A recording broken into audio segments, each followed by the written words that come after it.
तो दोस्त, आपका अपने YouTube channel special education by PSK में स्वागत है।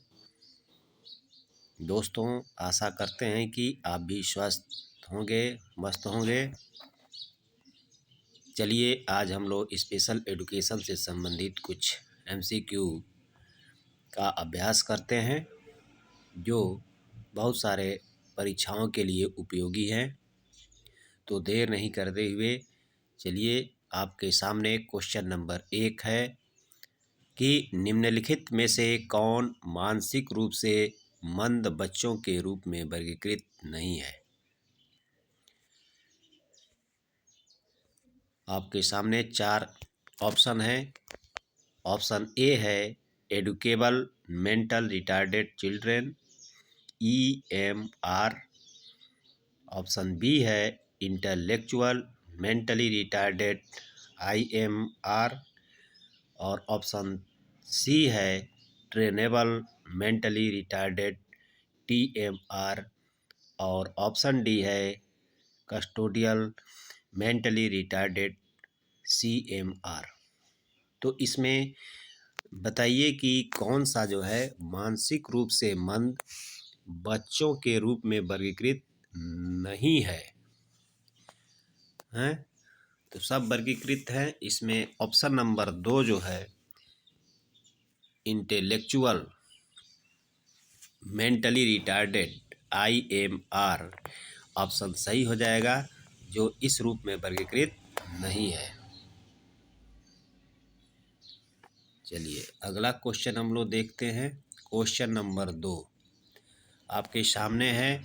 क्या है कि समन्वय विकार को किस प्रकार की विकलांगता कहा जाता है। समन्वय प्रकार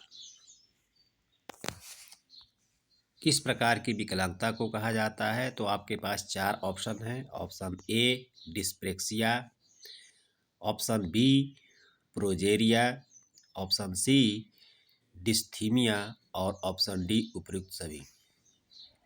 तो इसका राइट आंसर क्या होगा। इसका राइट आंसर आपका होगा डिस्प्रेक्सिया। ऑप्शन ए सही होगा। डिस्प्रेक्सिया को समन्वय विकार के नाम से भी जाना जाता है। चलिए अगला क्वेश्चन हम लोग देखते हैं। क्वेश्चन नंबर 3 है कि बहुअक्षम व्यक्तियों का राष्ट्रीय संस्थान कहाँ है। बहुअक्षम यानी बहुविकलांग व्यक्तियों से संबंधित राष्ट्रीय संस्थान कहाँ स्थित है। आपके पास 4 ऑप्शन है। ऑप्शन ए है सिकंदराबाद, बी मुंबई, सी चेन्नई और डी देहरादून। तो इसका राइट आंसर कौन सा होगा। तो बहुअक्षम या बहुविकलांग व्यक्तियों के लिए राष्ट्रीय संस्थान आपका चेन्नई में स्थित है। आपका ऑप्शन सी सही हो जाएगा, चेन्नई। क्वेश्चन नंबर 4 आपके सामने है। देखिए निम्नलिखित में से कौन एक विशिष्ट सीखने की अक्षमता है। विशिष्ट सीखने की अक्षमता माने क्या हो गया। लर्निंग डिसेबिलिटी से संबंधित कौन सा है अक्षमता है। आपके पास 4 ऑप्शन है। ऑप्शन ए स्वलीनता autism, option B dyslexia, option C श्रवण बाधिता हियरिंग इम्पेयरमेंट और ऑप्शन डी बौद्धिक अक्षमता इंटेलेक्चुअल डिसेबिलिटी। तो इसका राइट आंसर क्या होगा। इसका राइट आंसर जो है आपका हो जाएगा ऑप्शन बी डिसलेक्सिया। डिसलेक्सिया जो है आपका अधिगम अक्षमता का एक प्रकार है डिसलेक्सिया, इसलिए ऑप्शन बी सही होगा। 5वां क्वेश्चन आपके सामने है कि प्रमस्तिष्कीय पक्षाघात को प्रभावित करने वाले अंगों के आधार पर कितने भागों में बांटा गया है। तो कितने प्रकार में बांटा गया है प्रभावित अंगों के अनुसार। तो ऑप्शन ए है 8, बी 5, सी 13 और डी 2। तो इसका राइट आंसर क्या हो जाएगा? इसका राइट आंसर आपका बी हो जाएगा। ये 5 प्रकार भागों में बांटा गया है, इसलिए ऑप्शन बी सही है।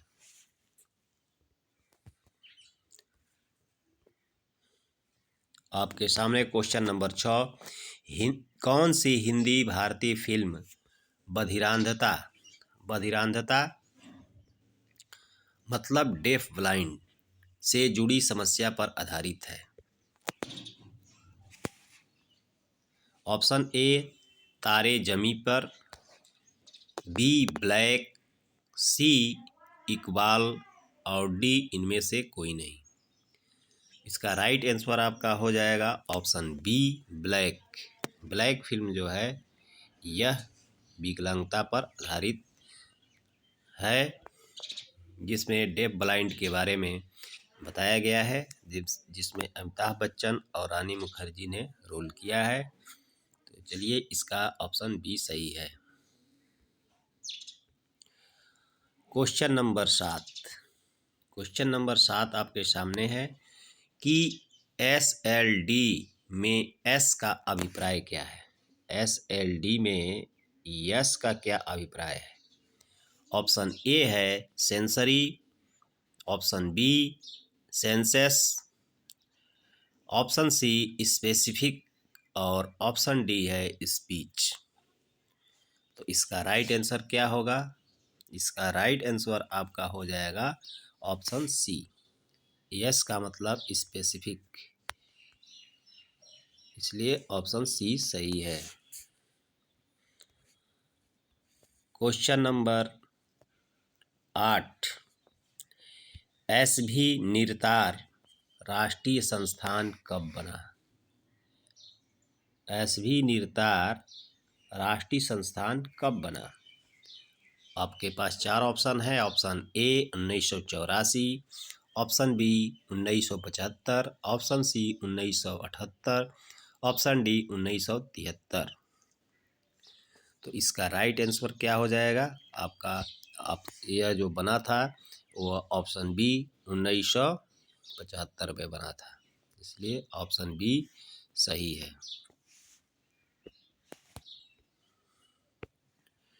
9वां क्वेश्चन आपका है, दीनदयाल उपाध्याय पुनर्वास योजना किस मंत्रालय के अंतर्गत कार्य करती है? ऑप्शन ए है सामाजिक न्याय एवं अधिकारिता मंत्रालय, ministry of social justice and empowerment. Option B है शिक्षा मंत्रालय, ministry of education. Option C है गृह मंत्रालय, मिनिस्ट्री ऑफ होम अफेयर। और ऑप्शन डी है उपरोक्त सभी, ऑल ऑफ द एबव। इसका राइट आंसर आपका क्या हो जाएगा? इसका राइट आंसर आपका हो जाएगा ऑप्शन ए, यह सामाजिक न्याय एवं अधिकारिता मंत्रालय द्वारा यह कार्य करती है। कौन? दीनदयाल उपाध्याय पुनर्वास योजना, इसलिए ऑप्शन ए सही है। चलिए, ऑप्शन क्वेश्चन नंबर 10, मानसिक मंदता का परीक्षण कौन करता है? मानसिक मंदता का परीक्षण कौन करता है? ऑप्शन ए है विशेष शिक्षक, स्पेशल एडुकेटर, बी मनोवैज्ञानिक, फिजियोलॉजी, ऑप्शन सी वाक चिकित्सक, स्पीच थेरेपिस्ट, और ऑप्शन डी इनमें से कोई नहीं, नॉन ऑफ दीज। तो मानसिक मंदता का परीक्षण कौन करता है? तो मानसिक मंदता का परीक्षण जो है मनोवैज्ञानिक करता है, मनोचिकित्सक करता है, यानी फिजियोलॉजिस्ट जो है इनका परीक्षण करते हैं। क्वेश्चन नंबर 11, मानसिक मंदता बौद्धिक अक्षमता कब हो सकती है? आपके पास 4 ऑप्शन है, बताइए। ऑप्शन ए जन्म से पहले, बिफोर बर्थ।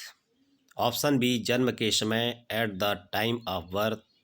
ऑप्शन सी जन्म के बाद आफ्टर बर्थ, और ऑप्शन डी उपरोक्त सभी, ऑल ऑफ द एबव। तो इसका राइट आंसर क्या हो जाएगा आपका? 11वां का राइट आंसर हो जाएगा उपरोक्त सभी। यह मानसिक मंदता जो है कभी भी हो सकती है। वह जन्म के पहले भी हो सकती है, जन्म के समय भी हो सकती है, और जन्म के बाद भी हो सकती है। इसलिए ऑप्शन डी सही है, उपरोक्त सभी। Question number 12, बधिरांधता। बधिरांधता मतलब डेफ ब्लाइंडनेस किस प्रकार की दिव्यांगता है? डेफ ब्लाइंडनेस किस प्रकार की दिव्यांगता है? ऑप्शन ए है नैतिक अक्षमता, मोरल डिसेबिलिटी। ऑप्शन बी शारीरिक विकलांगता, फिजिकल डिसेबिलिटी। ऑप्शन सी संवेदी या इंद्रिय जनित अक्षमता, सेंसोरी डिसेबिलिटी। और ऑप्शन डी मानसिक रूप से अक्षम या फिजियोकली डिसेबल। तो इसका राइट आंसर क्या हो जाएगा दोस्तों? तो इसका राइट आंसर आपका हो जाएगा ऑप्शन सी संवेदी इंद्रिय जनित अक्षमता यानी सेंसोरी।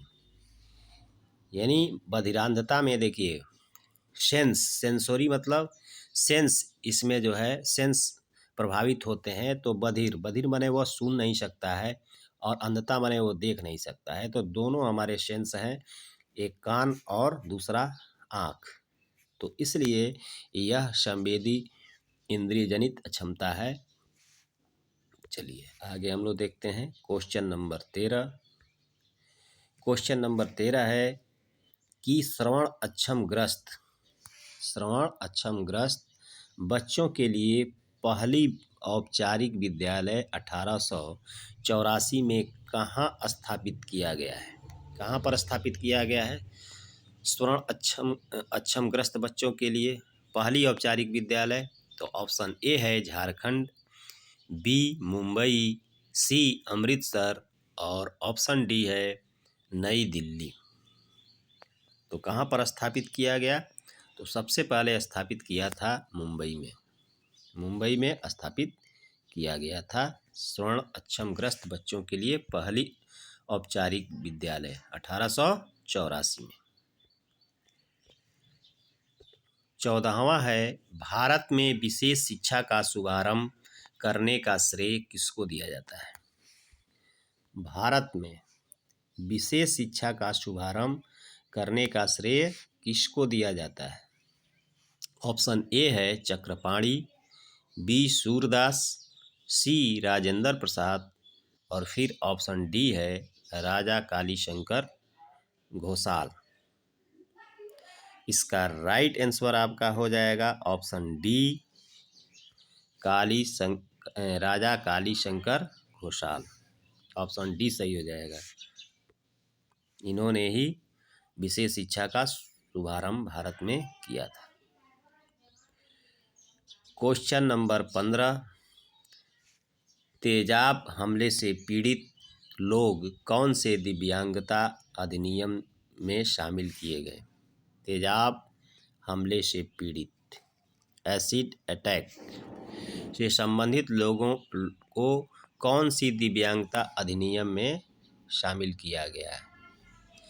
तो आपके पास 4 ऑप्शन है। ऑप्शन ए है PWD अधिनियम, ऑप्शन बी RPWD अधिनियम, ऑप्शन सी NT अधिनियम, और ऑप्शन डी MH अधिनियम। MH अधिनियम मेंटल हेल्थ, NT जो है नेशनल ट्रस्ट एक्ट। तो कौन सा अधिनियम के तहत एसिड अटैक को शामिल किया गया है बताइए? तो ऑप्शन इसका बी आपका सही हो जाएगा। RPWD अधिनियम 2016 के द्वारा जो है इसको शामिल किया गया है, इसलिए ऑप्शन बी सही है। 16वां क्वेश्चन आपका है भारत में विशेष शिक्षा के इतिहास में कौन सा अधिनियम मील का पत्थर है? भारत में विशेष शिक्षा के इतिहास में कौन सा अधिनियम मील का पत्थर है?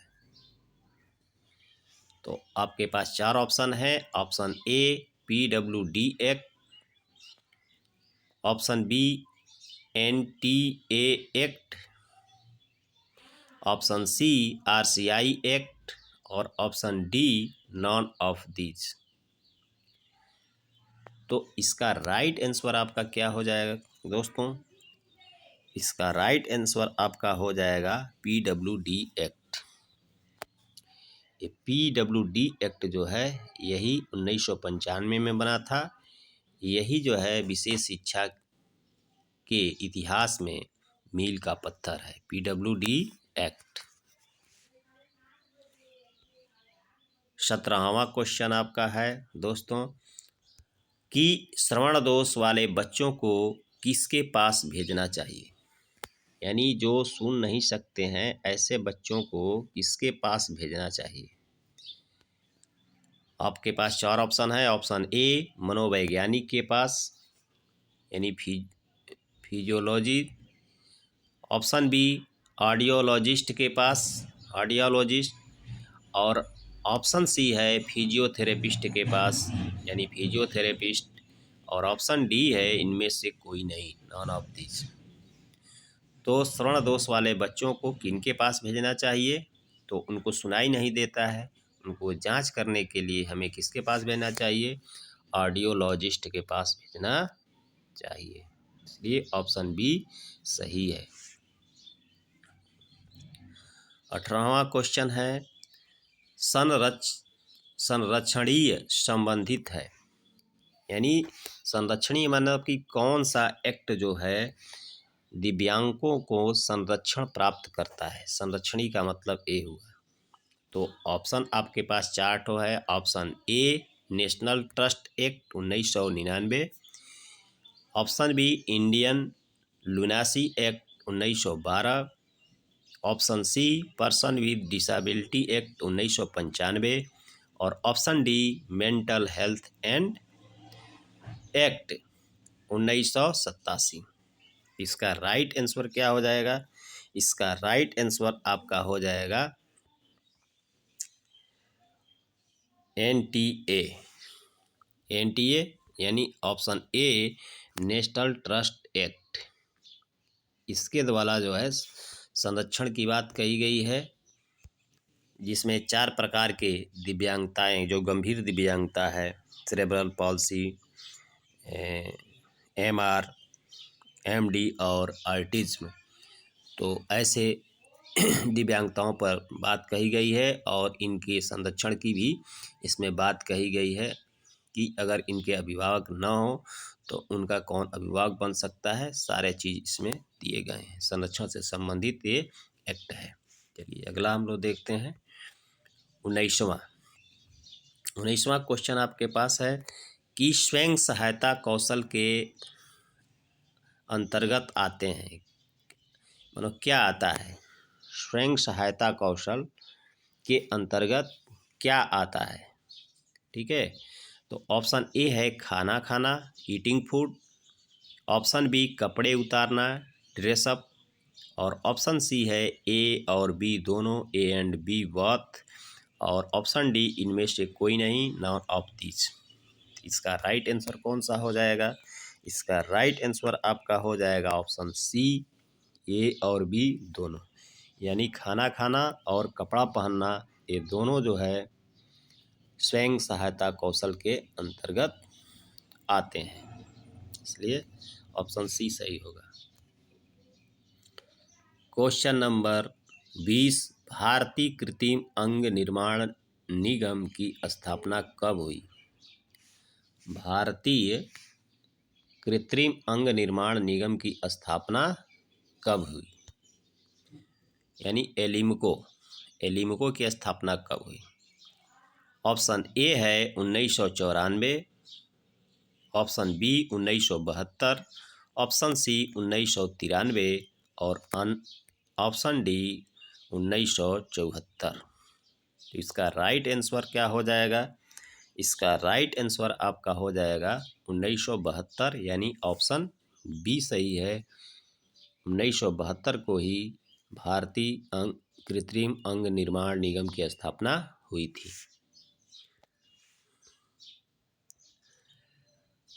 आपके पास क्वेश्चन है 21वां, तृतीय राष्ट्रीय पाठ्यचर्या की रूपरेखा कब बनी? तृतीय पाठ्यचर्या राष्ट्रीय पाठ्यचर्या की रूपरेखा कब बनी? तो ऑप्शन ए है 1975, बी 1988 और सी 2000 और ऑप्शन डी है 2005। तो तृतीय राष्ट्रीय पाठ्यचर्या की रूपरेखा कब बनी थी? तो यह बनी थी 2000 में, यानी ऑप्शन सी सही है। ठीक है, तो पहला कब बना था? पहला 75 में बना था। पहला जो है यह 75 में बना था, 1975 में। दूसरा कब बना था? दूसरा बना था 1988 में। और तीसरा आपका 2000 में हो गया। और आपका चौथा कब हुआ? तो 2005 में। चलिए, क्वेश्चन नंबर 22, डोपामाइन की कमी से होने वाला रोग है। डोपामाइन की कमी जो हो जाती है शरीर में, इससे जो है कौन सा रोग होता है? तो ऑप्शन ए है कुष्ठ रोग लेप्रोसी, ऑप्शन बी पोलियो, और ऑप्शन सी बौनापन ड्वार्फिज्म, और ऑप्शन डी है पार्किंसंस। तो इसमें से कौन सा आपका सही क्वेश्चन है? तो आपका सही क्वेश्चन आपका ऑप्शन डी है, पार्किंसंस। पार्किंसंस डोपामाइन की कमी से हो जाता है। आपका 23वां क्वेश्चन है कि मस्तिष्क के क्षति होने पर शरीर की गति एवं संचालन यानी चलना फिरना प्रभावित होना कहलाता है। क्या कहलाता है? यह जो है मस्तिष्क के क्षति होने पर शरीर की गति एवं संचालक का प्रभावित होना क्या कहलाता है? ऑप्शन ए है श्रवण दोष hearing loss, option B brain haemorrhage, option C प्रमस्तिष्कीय पक्षाघात सेरेब्रल पॉल्सी, ऑप्शन डी स्वलीनता ऑटिज्म। तो क्या होगा आप इसका राइट आंसर? इसका राइट आंसर आपका हो जाएगा ऑप्शन सी प्रमस्तिष्कीय पक्षाघात, यानी सेरेब्रल पॉलिसी जो है यह मस्तिष्क के क्षति होने पर होता है, जिससे क्या प्रभावित शरीर का होता है? गति और संचालन। अगला क्वेश्चन हम लोग देखते हैं 24वां, होमोफीलिया किसके कारण होता है? हीमोफीलिया किसके कारण होता है? ऑप्शन ए बैक्टीरिया के कारण, ऑप्शन बी वायरस के कारण, और ऑप्शन सी है आनुवंशिक उत्परिवर्तन यानी जेनेटिक म्यूटेशन के कारण, और ऑप्शन डी है कारण अज्ञात काउज अननोन। तो इसका राइट आंसर क्या हो जाएगा? इसका राइट आंसर आपका हो जाएगा ऑप्शन सी आनुवंशिक उत्परिवर्तन यानी जेनेटिक म्यूटेशन जो है के कारण जो है हीमोफीलिया होती है। चलिए अगला क्वेश्चन देखते हैं। क्वेश्चन नंबर 25, आनुवंशिकता की इकाई क्या है? आनुवंशिकता की इकाई क्या है? इसको हम किस में नापते हैं? Option A chromosome, option B gene, option C निषेचित सेल फर्टिलाइज्ड सेल, और ऑप्शन डी युग्मनज ज़ुगोट। तो इसका राइट आंसर क्या हो जाएगा? इसका राइट आंसर आपका हो जाएगा जीन। ठीक है, चलिए दोस्तों, वीडियो अच्छी लगी तो वीडियो को लाइक करें, और चैनल पर नए हैं तो चैनल को सब्सक्राइब करें कि इस प्रकार की वीडियो आप तक पहुंच सके, और कमेंट करें कि आपको और किस तरह की वीडियो चाहिए, और दोस्तों को भी शेयर करें कि इसका लाभ उन्हें भी मिल सके। जय हिंद दोस्तों, फिर मिलते हैं अपने अगले सीरीज के साथ। तब तक जय हिंद, जय भारत।